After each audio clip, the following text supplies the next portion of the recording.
Hi అండి, అందరికీ good morning. ఈరోజు మన టాపిక్ ఏమో తెలుసా? ఏమో అండి, టాపిక్ నేను పేరైతే పెట్టలేదు, నాకు అసలు ఐడియానే రాలేదు. మీరేంటో చెప్పండి, ఏం పేరు పెడితే బాగుంటుందో పెడదాం, ఓకేనా? శివయ్య, నేను ఈరోజు నీకు ఒక విషయం చెప్పనా? అది నీకు కూడా తెలియదేమో బహుశా. చెప్పనా? ఏం లేదు శివయ్య, నువ్వు ఇంత అందంగా ఎలా ఉన్నావు అని అడగాలనుకుంటాను. నిన్ను చూడగానే నీ అందాన్ని చూసి మైమరిచిపోయి అడగడం మర్చిపోతాను. అవును శివయ్య, నువ్వు ఇంత అందంగా ఎలా ఉన్నావు? నీ సిగులో ఉన్న చంద్రుడు కూడా పొంగిపోయి మురిసిపోతాడు. ఎందుకో తెలుసా? ఈ లోకాలకు వెలుగునిచ్చే నేనే. నేను లేకుంటే లోకాలు చీకటైపోతాయి, అంధకారం అలుముకుంటుంది. అలాంటి నేను శివయ్య సిగపై రాగానే ఇంకా కాంతివంతంగా వెలిగిపోతూ ఉంటాను. లోకాలకు వెలుగునిచ్చిన రాని ఆనందం, తృప్తి, అందం శివయ్య సిగపై ఉండగా వచ్చింది అని మురిసిపోతున్నాడయ్యా చంద్రుడు.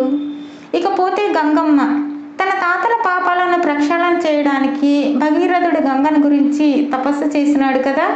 ఆమె డైరెక్ట్గా భూమాత మీద పడితే తట్టుకోలేదని ఫస్ట్ నీ జటాజూటంలో ముడిగా చేసి ఆమెను ఆహ్వానించి నీ తలపై పెట్టుకున్నావు కదా.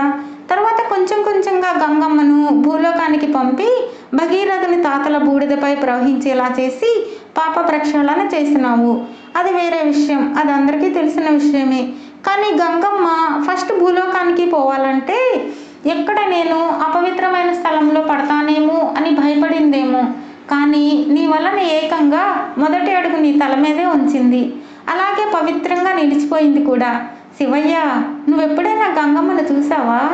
లోకాలనే పరిపాలించే శివయ్య, అందరికీ వరాలిచ్చే శివయ్య, సకల సృష్టి మొత్తం శివయ్య పాదాల కింద ఉంటే నేను మాత్రం శివయ్య నెత్తిన కూర్చున్నాను. నేను కూర్చోలేదు, నేను చేసిన మంచి కర్మల ఫలితంగా ఆయనే నన్ను తల మీద పెట్టుకున్నాడు అని గంగమ్మ బిగ్గరగా నవ్వుతూ ఉంటుంది. చూసావా?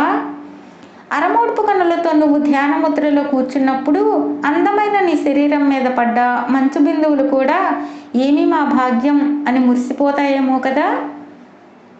నీ పక్కనే కూర్చున్న అమ్మ నీ అందం చూసి ఏమి నా భాగ్యం, సృష్టిలోని అందం మొత్తానికి సగభాగమై నేను ఇమిడిపోయాను కదా అని ఎరుపెక్కిన ఆమె మోము చూడ్డానికి మన రెండు కళ్ళు చాలవేమో. ఒకంత సిగ్గుతో ఒకంత ఎరుపెక్కిన ఆమె మొహం ఎంత అందంగా ఉందో శివయ్య. ఆ దృశ్యాన్ని వర్ణించడం ఊహకే అందని ఒక తన్మయత్వం. ఒక్క మాటలో చెప్పాలనంటే వర్ణనాతీతం కూడా. అదే సమయంలో ఆయన దర్శన భాగ్యం కోసం వేంచేసిన ప్రమదగణాలు ఆయన అందాన్ని చూసి తన్మయత్వంతో భజనలు చేసి కీర్తనలు పాడి వాళ్ళని వాళ్లే మైమరిచి ఉన్న వేళ ఆ స్వామి మెడలో ధరించిన నాగరాజు మాత్రం ఆయన గణాలే ఆయన్ని చూసి మైమరచి దూరంగా ఉండి తన్మయత్వాన్ని పొందుతూ ఉంటే నేను మాత్రం ఏకంగా మెడలోనే ఉన్నాను అని సంతోషంతో కించిత్ గర్వంతో బుసలు కొడుతుంటే వా, కంఠంలో నిలిచిన హాలాహలం కూడా శివయ్యకు ఒక ఆభరణమే కదా. అందరూ నన్ను చూసి భయపడుతూ ఉంటే నన్ను ఏకంగా కంఠం లోపలే పెట్టుకున్నావా అని మురిసిపోయేదేమో హాలాహలానికి జీవం ఉంటే. దగదగ మెరిసే కిరీటాలు శిరస్సుపై ధరించి వజ్రవైడూర్యాలు మణులు మాణిక్యాలు పొదిగిన నగలను మెడలో చేతులకు ధరించి పట్టు పీతాంబరాలను వస్త్రాలుగా ధరించి గులాబీల మల్లెల సుగంధ పరిమళాలను శరీరానికి పూసుకొని శివయ్య దర్శన భాగ్యం కోసం వేంచేసిన దేవతాగణాలందరూ ఒంటి నిండా బూడిదతో రుద్రాక్షమాలలతో కిరీటం ధరించాల్సిన తల మీద జుట్టుముడితో అందులో గర్వంతో నవ్వుతున్న గంగమ్మను, నా ప్లేస్ ఏమో చూసారా అని కళ్ళతోనే ప్రశ్నిస్తున్న నెలవంకను, మెడలో గర్వంగా బుసలు కొడుతున్న విషసర్పాలను, చుట్టూ భజనలు చేస్తున్న ప్రమదగణాలను, ఒక్క క్షణం కూడా సర్వకాల సర్వావస్థల యందు ఆయనను వదిలి ఉండని ఆయన అర్ధనారీశ్వరిని ఆయన పక్కనే చూసి అర్ధనిమిలిత నేత్రాలతో చిరునవ్వుతూ ఉన్న ధ్యాన ముద్రలోని శివయ్యను చూసి మేము ఇంత అలంకరణలతో ఉన్నా కూడా రాని అందం శివయ్య సొంతం.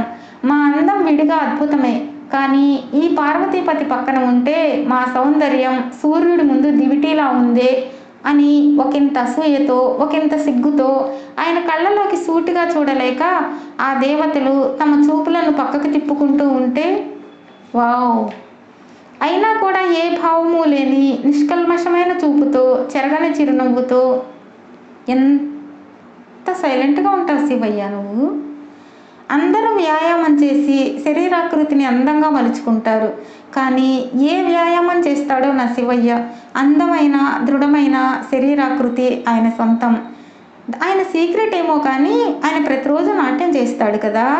ఆయన నాట్యానికే రాజు, నటరాజు. అందుకే ఆయన శరీరం అంత అందంగా క్లాసిక్గా చూడ చక్కగా ఉంటుందేమో బహుశా.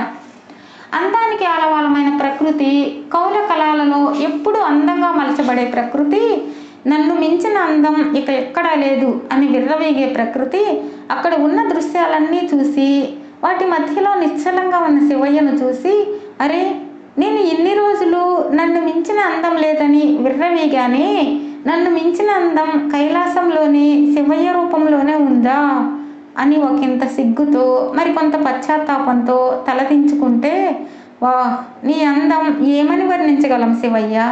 అంతటి అపురూపమైన నిన్ను మేము ప్రతిరోజు స్పృశిస్తూ అభిషేకాలు చేస్తూ నిన్ను కనులారా చూస్తూ నిన్ను చేతితో తాకుతుంటే నీ భక్తులుగా మేమెంత గర్వపడాలి.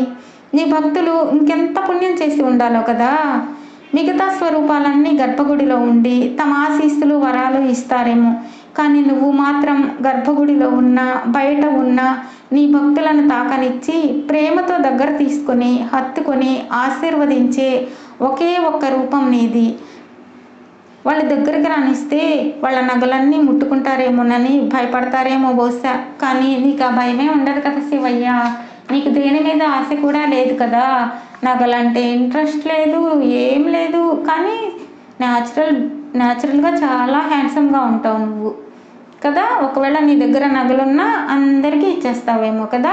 పిచ్చి తండ్రివి నువ్వు శివయ్య. నీ భక్తులు కూడా నీలాగే ఉంటారేమో కదా. సర్లే శివయ్య, నిన్ను మరీ ఎక్కువగా పొగిడినాను కదా, అందమైన నీ రూపానికి దృష్టి తగులుతుందేమో కదా. అమ్మతో చెప్పి దిష్టి తీయించుకో, ఓకేనా? ఉంటాను. Bye bye, good night, see you, good night all of you, bye.